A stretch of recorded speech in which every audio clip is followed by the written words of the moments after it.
जय जिजाऊ, जय शिवराय, जय शंभूराजे, जय हिंदवी स्वराज्य. हिंदवी स्वराज्य ही संकल्पना मुळात ज्यांच्यामुळे आली, ज्यांना आपण आज हिंदुत्ववादी म्हणून ओळखतो, ते म्हणजे छत्रपती शिवाजी महाराज यांचे वडील शहाजी महाराज. आपल्या पतीने घेतलेल्या स्वप्नाचा ध्यास हा सत्यात उतरवण्यासाठी आणि त्याचबरोबर आपल्या मुलांमध्ये तो रुजवण्यासाठी खऱ्या अर्थाने प्रयत्न करणाऱ्या राजमाता जिजाऊसाहेब. आपल्या आई वडिलांचा ध्यास आणि त्यांचं स्वप्न हे सत्यात उतरवण्यासाठी आणि हे हिंदवी स्वराज्य अखंडतेवर ठेवणारे छत्रपती शिवाजी महाराज आणि त्याचबरोबर आपल्या आजी आजोबांचा ध्यास आपल्या वडिलांनी निर्माण केलेले स्वराज्य हे कायम टिकत ठेवण्यासाठी आणि त्याचबरोबर आपल्या हिंदवी स्वराज्याची दिशा वाढण्यासाठी प्रयत्न करणारे छत्रपती शंभूराजे आणि या हिंदवी स्वराज्याच्या अखंड प्रवासात त्यांना मदत करणारे, त्यांना सहाय्य करणारे त्यांचे मावळे आणि गडकरी या सर्वांना विनम्र अभिवादन करते आणि इथे उपस्थित सर्वांना शिवजयंतीच्या खूप खूप शुभेच्छा देऊन मी आजच्या व्याख्यान सेवेला सुरुवात करते. खरं तर महाराजांचा इतिहास समजून घेण्याआधी, महाराजांचा जन्म होण्याआधीची परिस्थिती समजून घेणं खऱ्या अर्थाने गरजेचं आहे.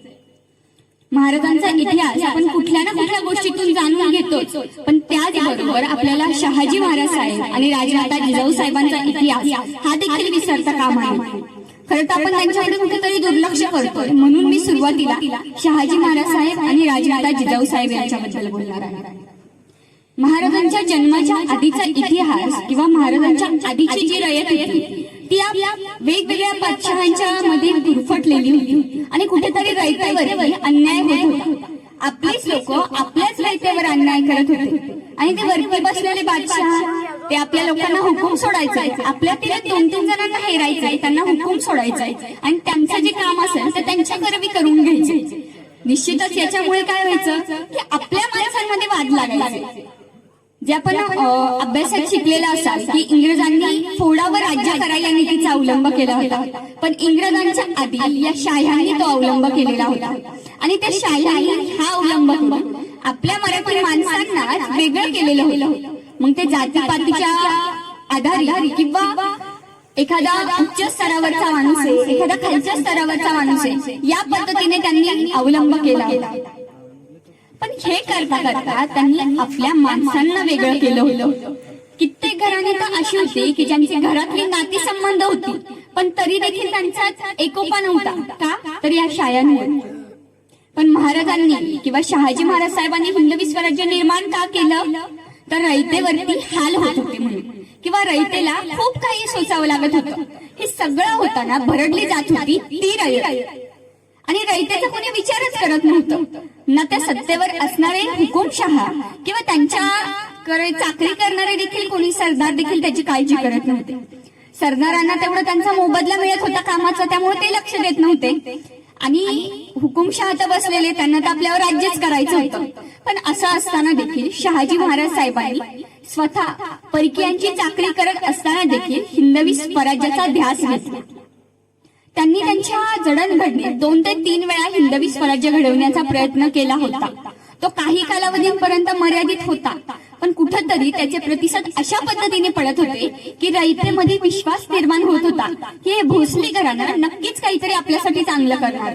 आणि तेच कुठंतरी त्यांची पुण्याई शहाजी महाराज साहेबांची म्हणा किंवा राजमाता जिजाऊ साहेबांची म्हणा, ही पुण्याई शिवाजी महाराजांच्या हिंदवी स्वराज्याच्या खऱ्या अर्थाने जी जडणघडण झाली त्यात कामी आली.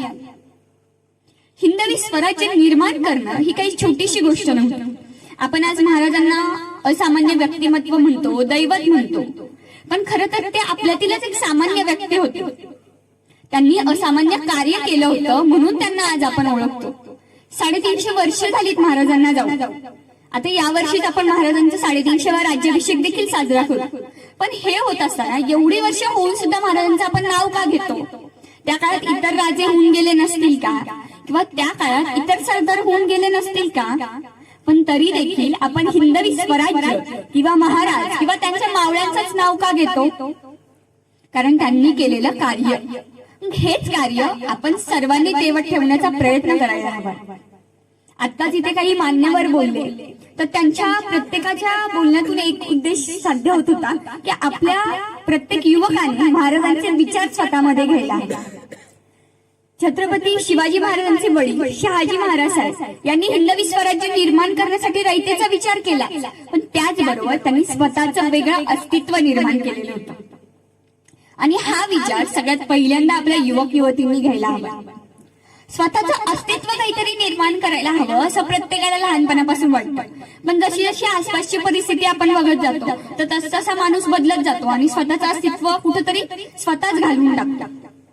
कित्येक जण आपल्याकडे असणाऱ्या शैलींमुळे किंवा आपल्याकडे असणाऱ्या कलांमुळे किंवा आपल्या कामाच्या योगदानामुळे ते अस्तित्व टिकवून ठेवतात, पण इतरांचं काय? महाराजांनी त्यांच्या आई वडिलांचा ध्यास घेतला, आई वडिलांचं स्वप्न जागवलं आणि स्वतःचं अस्तित्व निर्माण केलं, ते म्हणजे हिंदवी स्वराज्य. हिंदवी स्वराज्य त्यांनी निर्माण केलं कशाच्या जोरावर? तर स्वतःच्या हिमतीवर आणि मावळ्यांच्या साथीने. तर आपण आज इथे बसणाऱ्या प्रत्येक युवकाने युवतीने किंवा इथे बसणाऱ्या प्रत्येक माझ्या आईसारख्या मावशींनी काकांनी दादांनी आदर्श घ्यायला हवा की स्वतःमध्ये काय कला कौशल्य आहे किंवा स्वतःला समाजासाठी काय देता येईल आणि यातून आपण स्वतःचं वेगळं अस्तित्व काय निर्माण करू शकू याच्यावर सर्वात प्रथम विचार करायला हवा. शिवनेरीवरती शिवाजी महाराजांचा जन्म झाला, पण हा जन्म झाल्यानंतर महाराज लगेच हिंदवी स्वराज्याची वाटचाल करायला लागले का? नाही. त्यांना राजमाता जिजाऊ साहेबांनी आपले रामायण महाभारत त्याचबरोबर पौराणिक कथांचा आधार देऊन बऱ्याचशा गोष्टी समजावून सांगितल्या, संस्कारांची शिदोरी त्यांना दिली आणि कुठेतरी हेच संस्कार त्यांना पुढच्या जडणघडणीत महत्वाचे ठरले. आजकालचा युवक आपण बघायला गेलो तर आपला संस्कार संस्कृतीकडे विसरत चालला. आपल्या गावात एखाद्या मंदिराचा कार्यक्रम जरी असेल तरी तात्पुरता फोटोसाठी जाईल, पण खऱ्या अर्थाने त्या देवळाची सेवा करण्यासाठी कोणी जाणार नाही, अशी परिस्थिती आहे सध्या. पण महाराजांनी कधीही असं केलं नाही. महाराजांनी आपली संस्कृती तेवत ठेवण्यासाठी कायम प्रयत्न केला. हिंदवी स्वराज्याची जडणघडण ज्या पद्धतीने महाराजांनी सुरुवात केली तर त्याबरोबर त्यांच्यासोबत आले होते अनेक मावळे. हे अनेक मावळे येत असताना ते कुठल्याही जातीपंथातील किंवा कुठल्या तरी ठराविक समाजातील नव्हते, ते होते अखंड हिंदुस्थानातील. फक्त आपण त्यांना मावळा म्हणून उपाधी दिली होती. मावळा म्हणून आपण प्रत्येकाला ओळखतो, पण ते मावळे महाराजांसाठी लढायला आणि मरायला देखील तयार होते. पण हे लढायला किंवा मरायला का तयार होते? कारण की त्यांनी जाणलं होतं की हे भोसले कुटुंब किंवा शिवाजी महाराज हे काहीतरी वेगळं करू बघतायत आपल्या रयतेसाठी, आणि आपल्या रयतेसाठी हे जे काहीतरी करू बघतायत ते नक्कीच आपल्या रयतेसाठी महत्वपूर्ण ठरणार आहे. आणि त्यामुळे रयतेला त्यात स्वतःचं सुख देखील दिसू लागलं होतं, स्वतःचा काहीतरी फायदा होणार आहे किंवा स्वतः सोबत आपल्या रयतेला आपल्या सोबतच्यांना फायदा होणार आहे हा विचार करून प्रत्येक मावळा हा शेवटच्या श्वासापर्यंत लढत होता. रायरेश्वरी महाराजांनी शपथ घेतली हिंदवी स्वराज्य स्थापनेची आणि तिथून पुढे खऱ्या अर्थाने हिंदवी स्वराज्याची वाटचाल सुरू झाली. हिंदवी स्वराज्याची वाटचाल चालू असताना प्रत्येक टप्प्यावर महाराजांवरती वेगवेगळ्या पद्धतीची संकट आली. मग अफजल खानाचा वध असू द्या, शाहिस्ते खानाची फजिती असू द्या, पुरंदरचा तह असू द्या किंवा औरंगजेबाला आग्रा भेट असू द्या, यांसारखे अनेक प्रसंग आपण इतिहासातून शालेय इतिहासात किंवा पुस्तकांमध्ये मासिकांमध्ये लेखांमध्ये ऐकतो वाचतो. पण खऱ्या अर्थाने त्यातून आपण स्वतःमध्ये काय बोध घेऊ शकतो का याचा विचार आपण सर्वांनी करायला हवा. आता अफजल खान वधाचाच प्रसंग घ्या. अफजल खानाचा वध किंवा अफजल खानाची स्वारी आपल्या मुलुखावरती ज्यावेळेस आली तर त्यावेळेस महाराजांच्या घरची परिस्थिती देखील वाईट होती. महाराजांना नुकतंच पुत्ररत्न प्राप्ती झालेली होती आणि त्याचबरोबर त्यांच्या राणी साहेब म्हणजे सई राणी साहेब ह्या आजारी पडल्या होत्या. आणि त्याचबरोबर अफजल खान ज्यावेळेस आपल्या सीमा भागावर येऊन पोहोचला होता त्याच वेळेस सईबाई साहेबांचं निधन झालं होतं. असं असताना देखील महाराज स्वतःच्या पत्नीच्या निधनाचं दुःख बाजूला ठेवून अफजल खानाला भिडायला गेले होते. इतकं सगळं असूनही त्यांच्याकडे एवढे मावळे असूनही ते स्वतः का गेले असतील बरं तिथं भिडायला? अफजल खानाला भेटायला ते इतरांना देखील पाठवू शकत होते ना, पण महाराजांनी तसं केलं नाही. महाराजांनी स्वतःहून तिथे प्रतिनिधित्व घेतलं, पुढारीपणा घेतला आणि त्यामुळे लोकांना कुठेतरी किंवा त्यांच्यासोबत लढणारे मावळे असू द्या किंवा इतर बघणारी किंवा ऐकणारी रयत असू द्या त्यांच्या मनात कुठेतरी विचार येत होता की नाही हा राजा किंवा हा माणूस आपल्यासाठी स्वतःचा जीव धोक्यात घालतोय, मग आपण याला थोडीशी साथ देऊ शकत नाहीयेत का? हा विचार करून अफजल खानाने प्रचंड विशाल सैन्य आणलेलं होतं आणि त्यावेळेस आपले सैन्य होतं मुठभर. पण हे मुठभर मावळे असताना देखील एकेका मावळ्याने 400 गरिबांना धूळ चारलेली होती आणि अफजल खानाचं जे काही प्रचंड सैन्य आलेलं होतं त्यातलं खूप कमी प्रमाणात सैन्य रिटर्न गेलं होतं.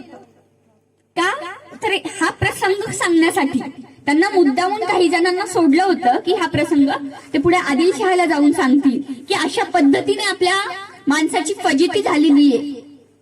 पण इतकं सगळं असताना देखील महाराजांच्या मावळ्यांनी कधीही त्यांची साथ सोडली नाही.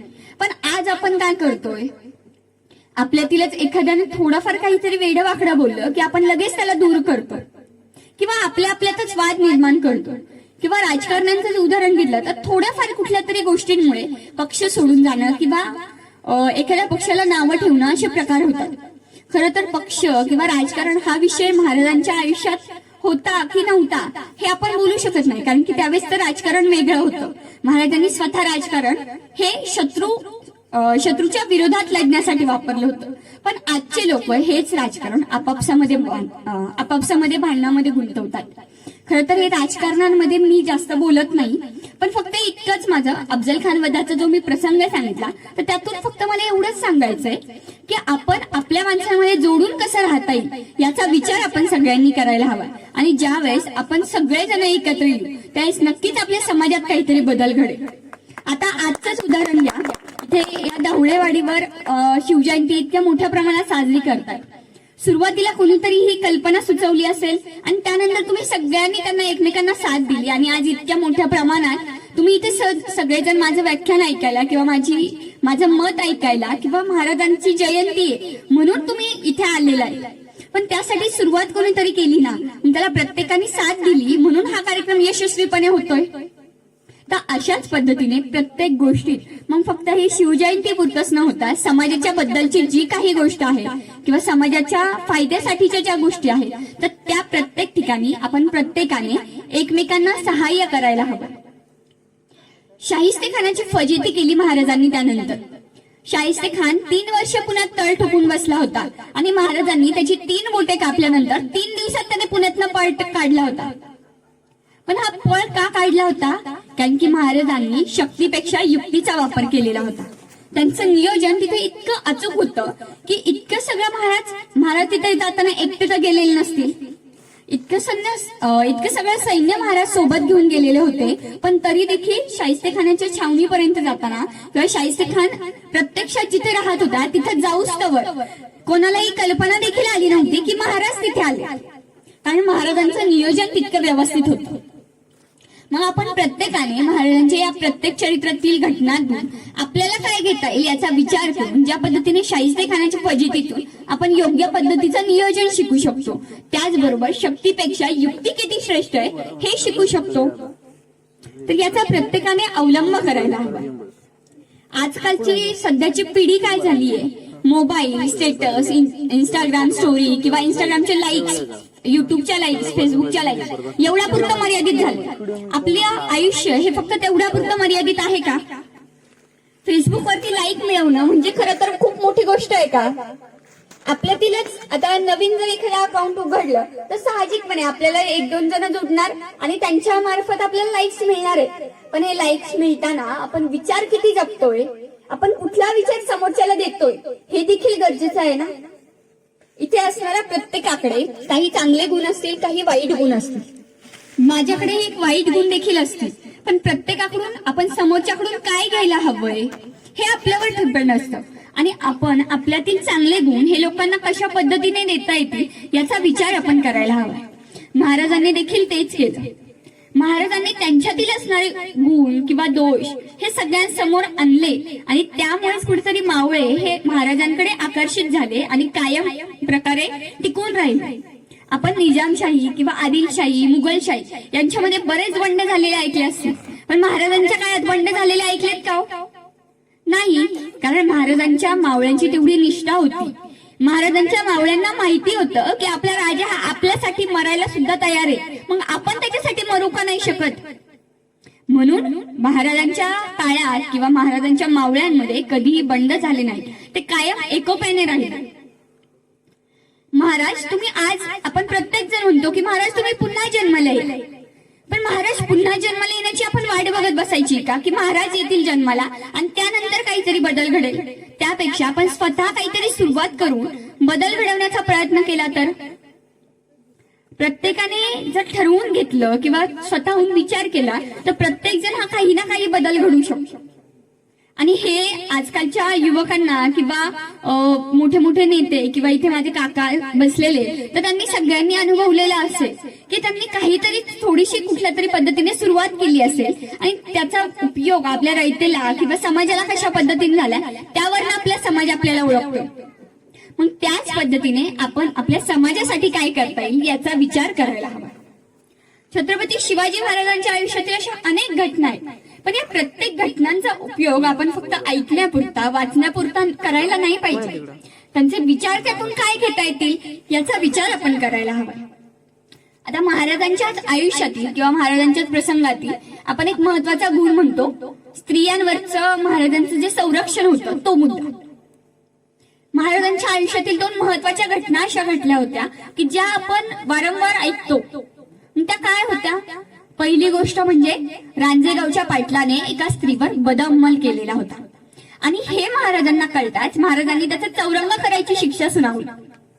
आणि हे कळल्यानंतर कदाचित अनेक बदअमल किंवा बलात्कार करणाऱ्यांवरती आळा बसला असेल. त्यानंतर बलात्कार किंवा बदअमल झालेच नसतील असं मी म्हणू शकत नाही, पण त्याचबरोबर त्याच्या आळा कुठेतरी बसला असेल ना, कुठेतरी थोड्याफार प्रमाणात तरी ते बदल घडले असतील ना. त्याचबरोबर महाराजांच्या आयुष्यातील स्त्री सुरक्षेबद्दलचं दुसरं एक महत्वाचं उदाहरण म्हणजे महाराजांनी ज्यावेळेस कल्याणवरती स्वारी केलेली होती तर त्यावेळेस त्या स्वारीच्या लुटीत जो खजिना आलेला होता तर त्या खजिन्याच्या पेटीत एक कल्याणच्या सुभेदाराची सून लपून बसलेली होती. आणि ज्यावेळेस ती कल्याणची सुभेदाराची सून महाराजांसमोर उभी राहिली तर त्यावेळेस त्या स्त्रीला वाटलं की आपलं खूप वाईट होणार आहे आता इथे. पण महाराजांनी त्या स्त्रीला बघून काय वर्णन केलं असेल? अशीच आमुची आई असती सुंदर, आम्हीही सुंदर झालो असतो. म्हणजे शत्रूच्या स्त्रीला देखील, शत्रूच्या सुनेला देखील ज्या राजाने आईचा दर्जा दिला त्याच राजाची आम्ही लेकरं स्त्रियांकडे वाकड्या नजरेने बघतोय. कुठेतरी स्त्री आपलीच बहीण किंवा आपलीच आई आहे असा विचार आपण करतोय का?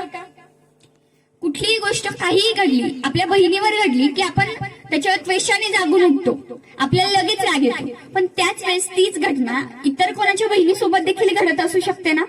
मग त्यावेळेस आपण त्याच हिमतीने का पुढे होऊ शकत नाही? महाराजांनी हे काही आदर्श निर्माण करून दिले, त्याच्यावर आपण चालायचा प्रयत्नच करत नाहीये.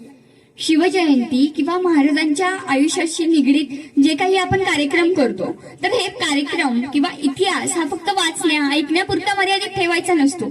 महाराजांची शिवजयंती खऱ्या अर्थाने अशा वेळेस साजरी होईल की ज्या वेळेस इथे असणारा किंवा आपल्या महाराष्ट्रातील किंवा जिथे जिथे शिवजयंती साजरी होते त्या प्रत्येक ठिकाणचा मावळा किंवा प्रत्येक ठिकाणचा व्यक्ती हा स्वतःमध्ये महाराजांचे काही ना काही, मी म्हणत नाही की पूर्णपणे कोणता माणूस महाराजां पद्धतीचा होऊ शकेल, कारण की प्रत्येकाची वेगवेगळी काही ना काही खासियत असते.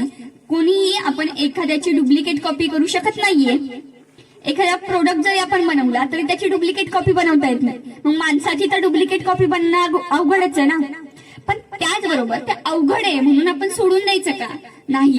प्रत्येकाने आता या दादाने एक विचार घेतला, या दादाने एक विचार घेतला, या काकांनी एक विचार घेतला, त्या आईंनी एक विचार घेतला, अशा पद्धतीने प्रत्येकाने स्वतःमध्ये जर बदल घडवला तर नक्कीच आपलं सुराज्य हे पुन्हा एकदा उदयास येईल.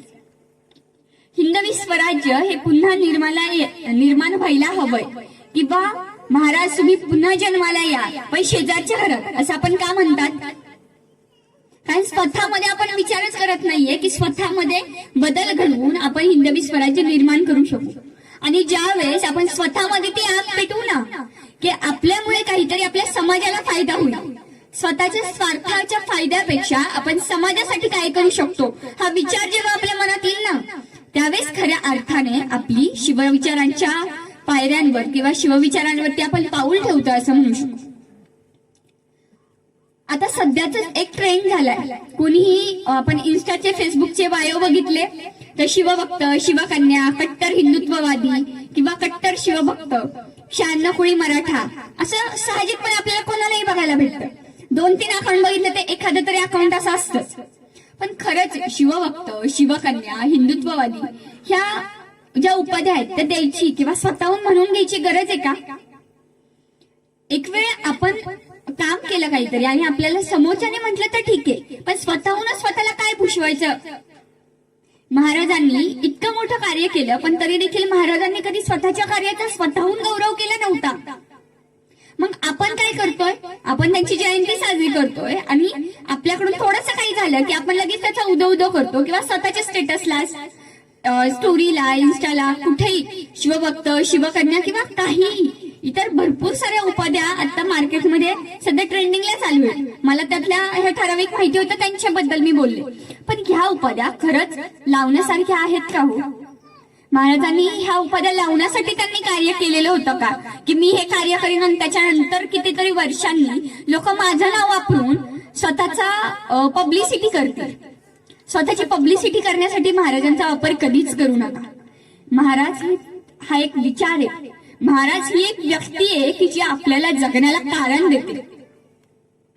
महाराजांच्या आयुष्यात अनेक खडतर प्रसंग आले. कित्येक प्रसंगात त्यांना आपल्या आई वडिलांची देखील गरज पडत होती, पण काही वेळेस त्यांना मिळत नव्हती. किंवा त्याचबरोबर कितीतरी वेळा त्यांना ठरलेले जे नियोजन होतं ते बदलावं लागलं होतं. आता पुरंदरच्या तहाचं उदाहरण घ्या. ज्यावेळेस मिर्झा राजे जयसिंग आणि दिलेर खान आपल्या मुलुखावरती चालून आले होते आणि ते प्रचंड सैन्य घेऊन आलेले होते आणि त्यांनी पुरंदरला विळखा घातलेला होता. पुरंदरच्या शेजारी जोड किल्ला होता वज्रगड नावाचा, आणि या वज्रगडाला सर्वात प्रथम त्या मिर्झाराजे जयसिंगाच्या सैन्याने उडवलं किंवा वज्रगड पहिल्यांदा आपल्या ताब्यात घेतला. खरं तर वज्रगडाकडे आपली शिबंदी कमी होती आणि मिर्झाराजे जयसिंगाच्या सैन्याने तेच मूळ हेरलं, कारण की तिकडचा प्रसंग किंवा तिकडची जी परिस्थिती होती तिथे आपले मावळे व्यवस्थितरित्या संरक्षण करू शकत नव्हते आणि तीच जागा हेरली आणि आपला पुरंदर कुठेतरी मुघलांच्या घशात जाणार होता. आणि त्याच वेळेस महाराजांना कुठेतरी असं वाटलं की आपणच आपल्या रयतेचे का नुकसान होऊ देतोय. मिर्झाराजे जयसिंगाचं सैन्य हे फक्त पुरंदरावरती लढत नव्हतं, ते त्याचबरोबर लढत होतं तिथल्या आसपासच्या परिसरात. आसपासच्या परिसरातील शेतकऱ्यांच्या सैन्यांची नासाडी करणं किंवा घरे जाळणं, देवळं उद्ध्वस्त करणं, माणसांना मारणं, पळवून नेणं, अशा पद्धतीचे प्रसंग घडत होते. आणि महाराजांना कुठेतरी याची काळजी वाटू लागली की आपल्या रयतेला आपण संरक्षण देऊ शकत नसत तर काय ह्या हिंदवी स्वराज्याचा अर्थ. आणि म्हणूनच महाराजांनी तह केला.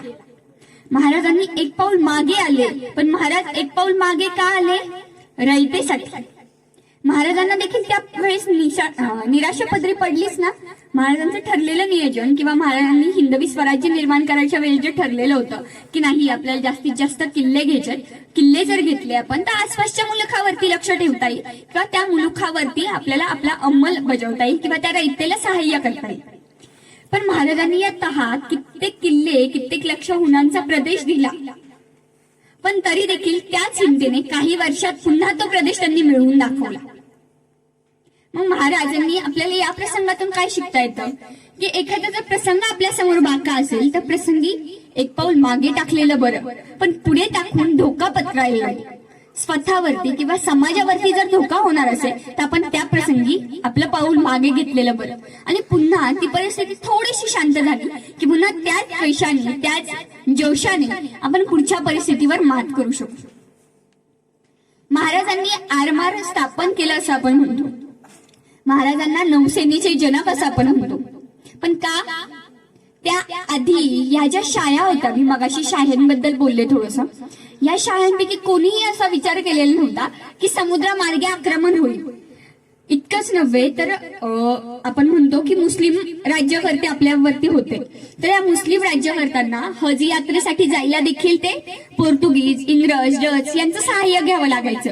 पण त्यावेळेस त्यांनी देखील विचार केला नव्हता की आपण स्वतः आपला आरमार निर्माण करू शकतो किंवा या समुद्रावरती हुकूमत गाजवू शकतो. पण हा विचार महाराजांनी केला. महाराजांची दूरदृष्टी होती की पुढील येणाऱ्या काळात समुद्रमार्गे देखील आपल्यावर हल्ले होऊ शकतात आणि त्यामुळे आपली रयत कुठेतरी हालअपेष्टा सोसेल. इतकेच नव्हे तर आपली जी किनारपट्टी आहे महाराष्ट्राचीच, अरबी किनारपट्टी, कोकणी पट्टा जो आपण म्हणतो, तर या पट्ट्यावरती जे इंग्रज, पोर्तुगीज, डच, फ्रेंच जे लोक होते ना, तर ते काय करायचे, आपल्या मुलखावरती स्वाऱ्या करायचे आणि आपल्याच घरातल्या मुलींना पळवून ते दुसऱ्या देशात पाठवायचे, महिलांचा व्यापार करायचे ते. महाराजांना कुठेतरी हे कळलं आणि महाराजांनी याच्यावर आळा बसवण्याचं ठरवलं आणि म्हणून महाराजांनी आरमाराची निर्मिती केली.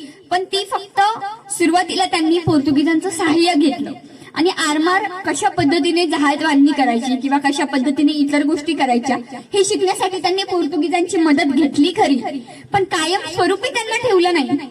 त्यांनी आपल्या माणसांना, आपल्या मावळ्यांना त्यात निष्णात केलं, तरबेज केलं आणि त्यामुळे आपल्याला पुढच्या काळात कधी त्यांची गरजच पडली नाही. त्यामुळे आपले मावळे आपलं स्वतःचा आरमार निर्माण करू शकले आणि पोर्तुगीजांनी आपली साथ सोडल्यानंतर देखील आपलं आरमार तितक्याच दिमाखात उभं होतं. महाराजांनी कित्येक लढायांमध्ये स्वतःहून प्रतिनिधित्व केलेलं होतं. कित्येक लढाईचे आपल्याला प्रसंग दिसतील की महाराज स्वतःहून त्या लढाईमध्ये किंवा त्या स्वारीमध्ये किंवा त्या भेटीमध्ये प्रत्यक्षपणे हजर असतील. आणि काही मोहिमा अशा देखील होत्या की ज्यात महाराजांनी त्यांच्या मावळ्यांना पाठवलेलं होतं. उदाहरणार्थ तानाजी मालुसरे, कोंडाजी फर्जंद अशांसारख्या मावळ्यांमुळे महाराजांनी काही प्रसंगी स्वतःला मागे ठेवलं आणि या मावळ्यांना प्रोत्साहन दिलं. आपल्याला या काही मावळ्यांचे जे प्रसंग आहेत त्यातून आपल्याला ते मावळे आपल्यापासून कुठेतरी गमावले गेले, पण आपल्या मावळ्यांमध्ये त्याचबरोबर इतर ज्या पाठशाळा होत्या त्यांच्यावर कुठेतरी वचक बसत होता, त्यांच्यावर आपला धाक बसत होता की हे मावळे मुठभर जरी आले, राजे जरी नसले त्यांच्यासोबत, तरी देखील हे लढू शकतात आणि आपल्याला हरवू शकतात. हा विचार महाराजांनी दिला होता. आपण सगळ्यांनी काय करायला हवंय, तर आपण सर्वांनी देखील आपल्या आयुष्यातील ज्या चढाओढी येतील किंवा चढ उतार येतील तर त्याचा योग्य पद्धतीने विचार करायचा. मान्य आहे की आपल्याला आपल्या आयुष्यात एखाद्या चढ उतार आलं की त्यावेळेला काही सुचत नाही, पण त्याच वेळेस लगेच आपण जर काही पाऊल उचलायचा प्रयत्न केला तर कुठेतरी ते पाऊल आपलं चुकतं. मग अशा वेळेस काय करायचं, आपण शांतपणे विचार करायचा. महाराज देखील कित्येक मोहिमांचं नियोजन ते कित्येक दिवसांपर्यंत करत होते. असं नाही की आज अफजल खानाच्या स्वारीचंच उदाहरण द्या. अफजल खानाने तिकडे विडा उचलला आणि तो लगेच दुसऱ्या दिवशी आपल्या स्वराज्यात आला, असं थोडी झालं होतं. त्याला यायला जितका वेळ लागणार होता तितक्या वेळात महाराजांनी नियोजन केलेलं होतं किंवा कशा पद्धतीने त्या प्रसंगातून आपल्या रयतेला वाचवता येईल, आपल्या स्वराज्याला वाचवता येईल याचा विचार त्यांनी केलेला होता. आणि तशाच पद्धतीचा विचार आपण थोडासा वेळ घ्यायचा, पण योग्य पद्धतीने पाऊल कसं टाकता येईल याचा विचार आपण सर्वांनी करायला हवा. महाराजांच्या आयुष्यातील प्रत्येक घटना आपल्याला काही ना काही शिकून जातात. त्याचबरोबर त्यांच्या आयुष्यातील एक महत्वाची गोष्ट म्हणजे स्वाभिमान. कुठेतरी आत्ताच तरुण आपला स्वाभिमान इतर कोणाकडे तरी गहाण ठेवते असं वाटू लागतं.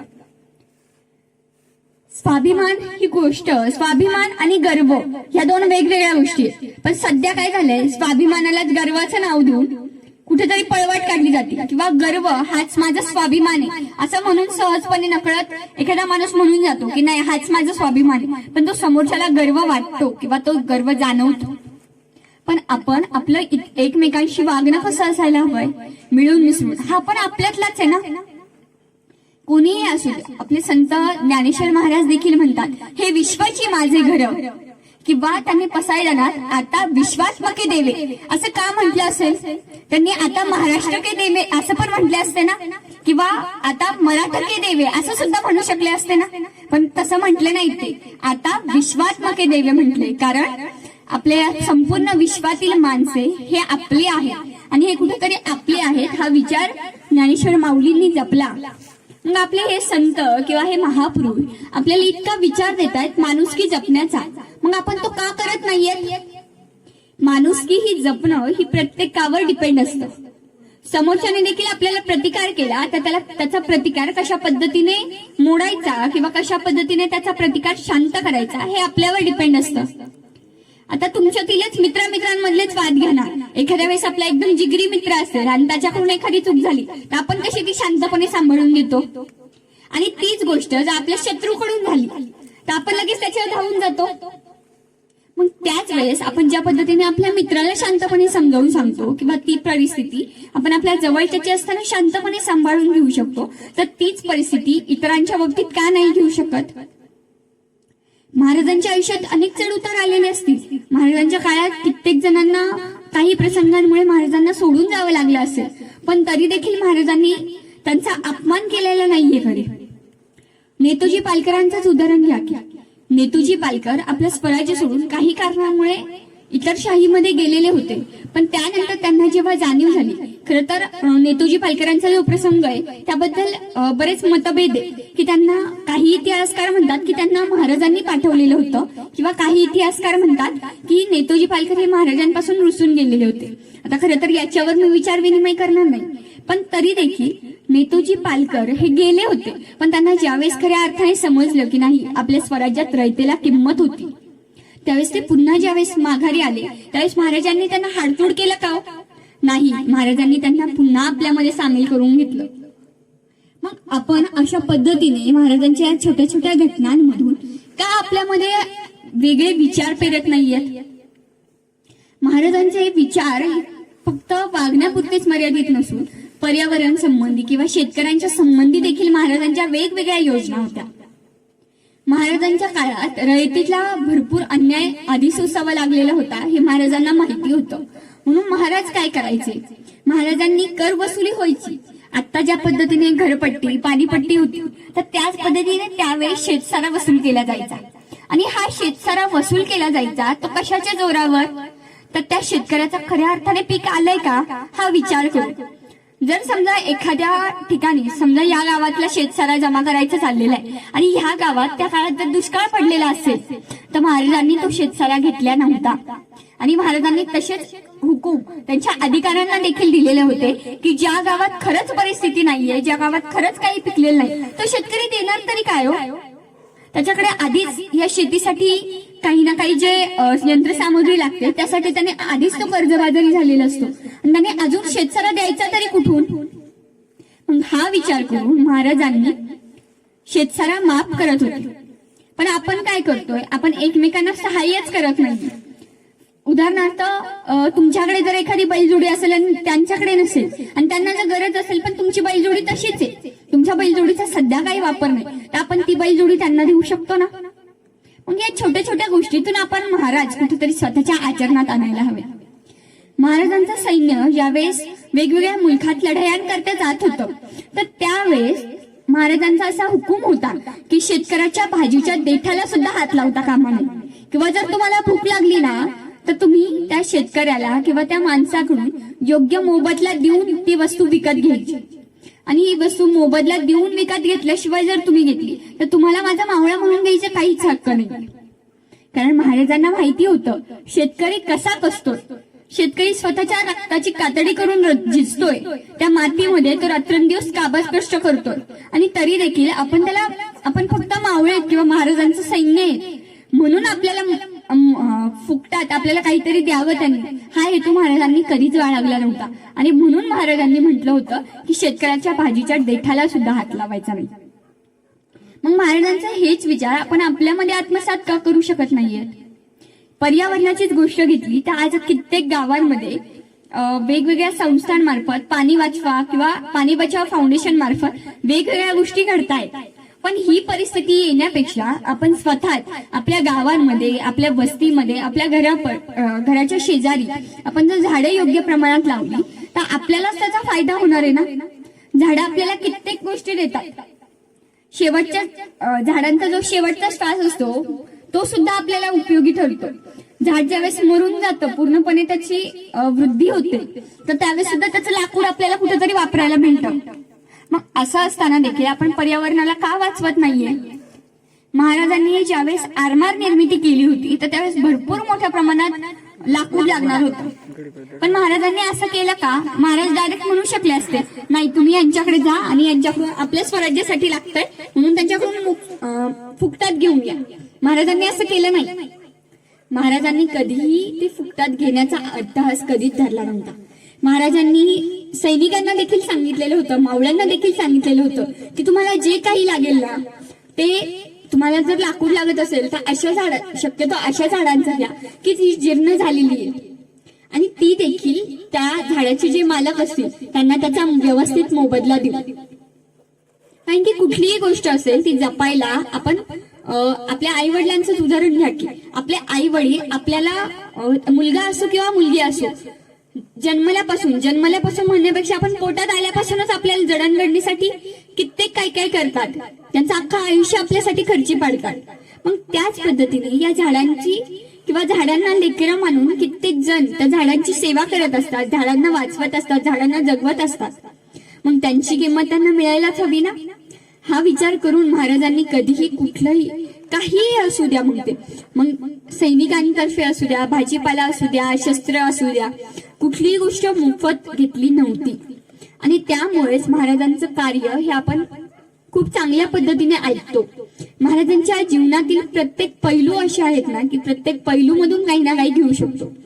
पण या पैलूंमधून आपण स्वतःमध्ये काय घेऊ शकतो याचा विचार आपण सर्वांनी केला, आणि त्या विचारांचा फक्त वाचण्यापुरता किंवा बोलण्यापुरता उपयोग न ठेवता स्वतःमध्ये ज्यावेळेस आचरणात आणू त्यावेळेस खऱ्या अर्थाने शिवजयंती घडेल. महाराजांच्या विचारांची पॅशन खरं तर आपल्या या जगाला करायची गरज आहे. आता मग अशी एक काका असं म्हटले की शिवजयंती कुठेतरी होणार होती आणि त्यांनी डीजेला बंदी केली, की डीजे लावायचं नाही असं म्हटले. खरं तर हे खूप चांगलं केलंय, कारण की आता सध्याची परिस्थिती काय झाली आहे, शिवजयंती किंवा कुठल्याही महापुरुषांची जयंती आली की डीजे लावायचा आणि समोर तरुणाई नाचणार, एवढं ठरलेलं आहे. महापुरुषांची जयंती काय डीजेवरती नाचण्यासाठी आहे का? महाराजांनी स्वराज्य निर्माण केलं ते कशासाठी? डीजेवरती तुम्ही नाचण्यासाठी नाही ना. डीजे हा आपल्या करमणुकीचं साधन आहे, ठीक आहे, पण ते कुठल्या वेळेस वापरायला हवंय. आपण लग्नाला किंवा हळदीला वरातीला डीजेच्या तालावरती फेर धरून नाचतोच ना. पण महाराजांच्या जयंतीच्या वेळेस डीजेचं काय कारण? डीजेपेक्षा आपण आपल्या संस्कृतीची परंपरा जपत ढोल ताशा झांज लेझिम यांचा वापर केला तर कुठेतरी आपणच आपली संस्कृती योग्य पद्धतीने जपली तर. महाराजांनी त्यांचं आयुष्य हे घडवलं होतं का, तर राजमाता जिजाऊंनी त्यांना संस्कार दिलेले होते परंपरा जपण्याचे, आणि त्यामुळेच आपण त्यांचा एक आदर्श घेऊन आपण देखील आपल्यातील नष्ट पावत चाललेल्या परंपरा कुठेतरी वाचवायला हव्यात ना. आणि या परंपरा वाचवण्याच्या दृष्टिकोनातून प्रत्येकाने प्रयत्न करायला हवेत. आणि हा प्रत्येकाने प्रयत्न करण्याच्या नादात आपण असं म्हणतो की नाही कोणीतरी करेल प्रयत्न, कोणीतरी प्रयत्न करेल असं म्हणण्यापेक्षा तो प्रयत्न मीच का नाही करू शकत. स्वतःहून तो प्रयत्न करण्यासाठी ज्यावेळेस आपण स्वतःहून पुढे होऊ त्यावेळेस खरं तर समाजात बदल घडेल. नाहीतर आज आपण म्हणू की नाही हा करेल, तो म्हणून दुसरा कोणीतरी करेल, असं म्हणता जो काही ठरलेला ठराव आहे किंवा ठरलेलं काम आहे किंवा ठरलेला बदल आहे तो होणारच नाही. आजचं काम उद्यावर ढकलेल, उद्याचं काम परवावर, आणि कित्येक वर्ष ते तसंच रेंगाळत राहील. पण बदल हा घडण्यासाठी कोणीतरी पुढाकार घ्यायची गरज आहे. तो कोणीतरी पुढाकार घेण्यापेक्षा मी स्वतः का नाही घेऊ शकत?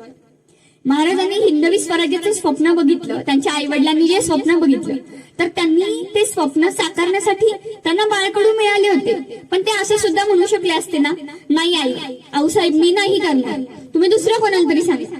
नाही, महाराजांनी स्वतः विचार केला आणि महाराजांनी स्वतः अभ्यास करून स्वतः त्यात पाऊल उचललं, आणि त्यामुळे हिंदवी स्वराज्य निर्माण झालं.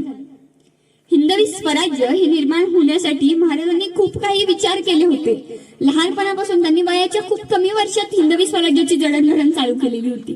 पण हे कमी वय असताना देखील त्यांचे विचार इतके प्रगल्भ होते. मग आजचा तरुण काय करतोय?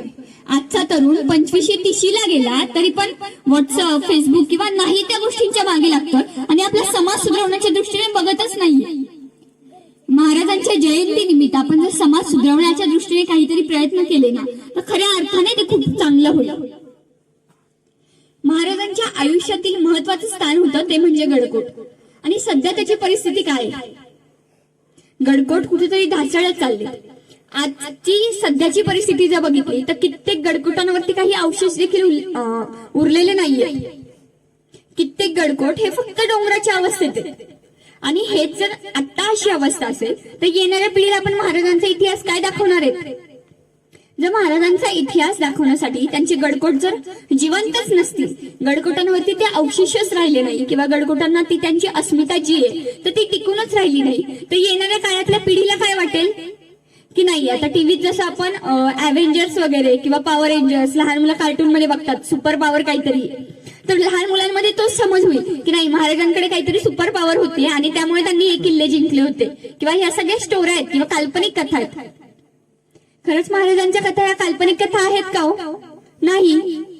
महाराजांनी तर खरा इतिहास जगवलाय आणि तो फक्त आपल्याला जपायचं काम करायचंय. मग तो हे काम करताना आपल्याला कुठल्याही संघटना संस्थांमध्ये सामील व्हायची गरज नाहीये. आपण स्वतः मित्रमंडळी मिळून देखील गडकोट संवर्धनासाठी काहीतरी करू शकतो. जर आपल्याला तिथे जाणे जमत नसेल तर आपण तिथे निधी पाठवू शकतो किंवा त्या ठिकाणी काय करायला हवंय हे सुचवू देखील शकतो ना. स्वराज्याची खरी अस्मिता होती, खरी दौलत होती म्हणजे गडकोट, आणि त्याच गडकोटांची अवस्था आज जर ढासळत असेल तर पुढच्या येणाऱ्या काही 10 वर्षात देखील गडकोट उरणार नाही तो. आणि तुम्ही काय घालणार आहेत? शिवजयंती फक्त कायम राहील, कित्येक वर्षे शिवजयंती साजरी होईल, पण शिवजयंती साजरी होताना जर या मुलांना तो खरा इतिहास दिसलाच नाही तर त्या मुलांना विश्वास तरी कसा बसेल? आपल्या गडकोटांचा जर विश्वासच बसला नाही किंवा हिंदवी स्वराज्याचा विश्वासच जर मुलांना बसला नाही तर इतिहास का तेवत ठेवतील ते, किंवा इतिहासाचा जो ठेवा आपल्याकडे आहे अमूल्य तो तेवत का राहील? इतिहास किंवा महाराजांचा इतिहास किंवा महाराजांनी केलेली जी काही कामं होती तर ती जनमानसात कायम राहण्यासाठी आपल्याला ह्या काही वस्तू जपून ठेवायची गरज आहे. राजस्थान मधलं जर उदाहरण घेतलं तर राजस्थानमध्ये काही किल्ले अजून देखील चांगल्या अवस्थेत ठेवलेले आहेत. मग तीच परंपरा किंवा तीच पद्धत आपण आपल्या महाराष्ट्रात का वापरू शकत नाही?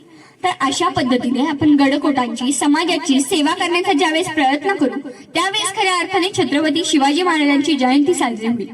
आज या कार्यक्रमानिमित्त मला इथे बोलण्याची संधी दिली, त्याचबरोबर इतकं छान नियोजन केलं त्याबद्दल मी इथल्या सर्व ग्रामस्थांचे त्याचबरोबर आयोजक माझ्या दादांचे खूप छान खूप पद्धतीने आभार मानते. खरं तर खूप छान प्रतिसाद मला या कार्यक्रमानिमित्ताने मिळाला आणि आजच्या कार्यक्रमातून फक्त काही जणांनी जरी बोध घेऊन स्वतःमध्ये काहीतरी बदल घडवला तर खरंच माझ्या बोलण्याचं काहीतरी चीज होईल आणि महाराजांच्या चरणी माझी सेवा रुजू होईल. बोला छत्रपती शिवाजी महाराज की जय, छत्रपती संभाजी महाराज की जय, राजमाता जिजाऊ यांचा विजय असो. या सगळ्या गोष्टींचा आपण सगळ्यांनी विचार करूयात आणि आजची ही शिवजयंती किंवा माझी ही व्याख्यान रूपी सेवा मी महाराजांच्या चरणी अर्पण करते. जय जिजाऊ, जय शिवराय, जय शंभूराज. काही चुकलं असेल बोलताना तर माफ करा. धन्यवाद.